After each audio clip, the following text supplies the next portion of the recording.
Demanda naman ang sagot ni retired General Angelo Reyes sa akusasyon ni Senador Jinggoy Estrada at retired Lieutenant Colonel George Rabusa na nagkamal daw siya ng milyong-milyong piso nung siya'y AFP chief pa. Pero binaliwala lang ito ni Estrada at Rabusa.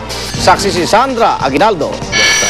I'll be willing to face any forum to answer all the charges, and I'll meet this problem squarely. Yan ang palabang pahayag ni dating AFP Chief of Staff Angelo Reyes nang magtungo sa Office of the Ombudsman kanina para sampahan ng reklamong paglabag sa Anti-Graft and Corrupt Practices Act at Revised Penal Code sina Senador Jinggoy Estrada at retired Lieutenant Colonel George Rabusa. Nung nakaraang Huwebes kasi, ginisa sa Senado si Reyes matapos sabihin ni Rabusa na binigyan umano niya ng 50 million pesos na pabaon si Reyes sa pagre-retiro nito bilang hepe ng AFP. Bukod pa ito sa sinabi ni Estrada na 100 million pesos na umano'y nalikom daw ni Reyes sa 20 buwan niya sa pwesto. Sa kanyang complaint affidavit, iginiit ni Reyes na labag sa batas ang pagbibigay umano ng mali at malisyosong pahayag ni Estrada at Rabusa na nakasira umano sa pagkatao at nagdulot ng kahihiyan kay Reyes at sa kanyang pamilya. Paliwanag ng abogado ni Reyes, hindi raw pwedeng magtago sa kanyang parliamentary immunity si Estrada sa pagkakataong ito. Sino mang opisyal o empleyado ng gobyerno na gumawa ng kapinsalaan through his manifest partiality, evident bad faith, and gross inexcusable negligence in the performance of his official functions shall be criminally liable. Nilinaw din ni Alantahan na hindi na AFP Chief of Staff si Reyes nung maging Comptroller si Garcia. Kaya't ang umunoy pagpunteriya ni Estrada kay Reyes, may iba o manong dahilan. Kung maalala natin yung EDSA 2, isa sa mga naging dahilan nang mawala sa pwesto ang dating Pangulong Estrada ay si Angelo Reyes. Sagot naman ni Estrada, wala raw kinalaman sa EDSA 2 ang pagtulong niya kay Rabusa na sabihin ang kanyang nalalaman sa kalakaran sa AFP. I never abused my power. I was just exposing the anomalies of the government. And I am not using Colonel Rabusa. Walang personalan to, trabaho lang.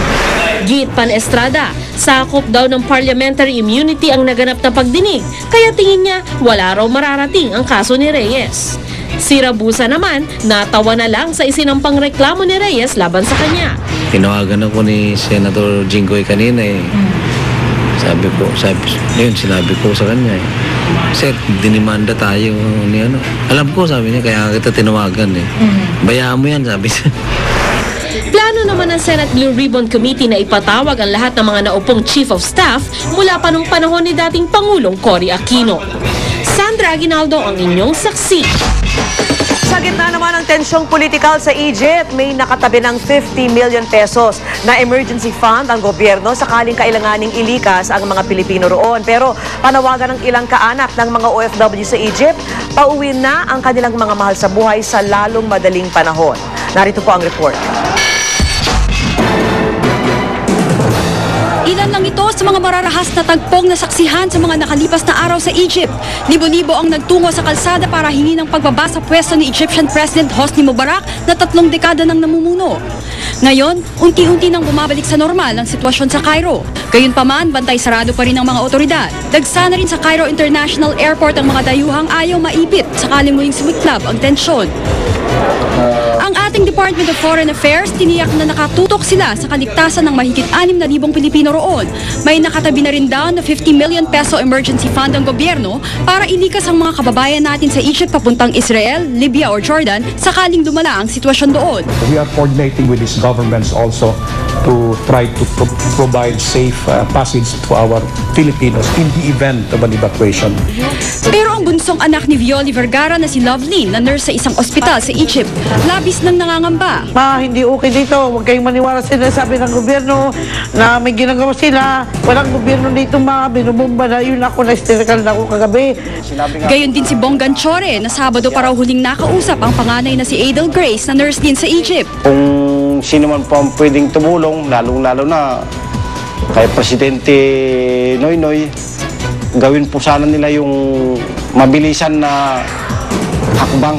Yung 6 na lino ng mga OFW. Hiling naman ng grupong migrante sa Pangulo, suportahan na rin ang panawagang magbitiw na si Mubarak. At kung gusto niya maproteksyonan ang ating mga kababayan, ay ito na yung pinakamabisa, ang pagbibitiw ni Mubarak at para matigil na yung kaguluhan.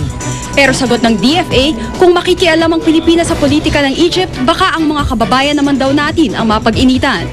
Para sa saksi, Rosetti Rivera, nag-uulat. 3 araw bago ang Year of the Metal Rabbit, pinipilahan na po mga pagkain at pampaswerteng patok tuwing Chinese New Year sa Binondo, Maynila. Iligpitan na rin ang seguridad sa Chinatown.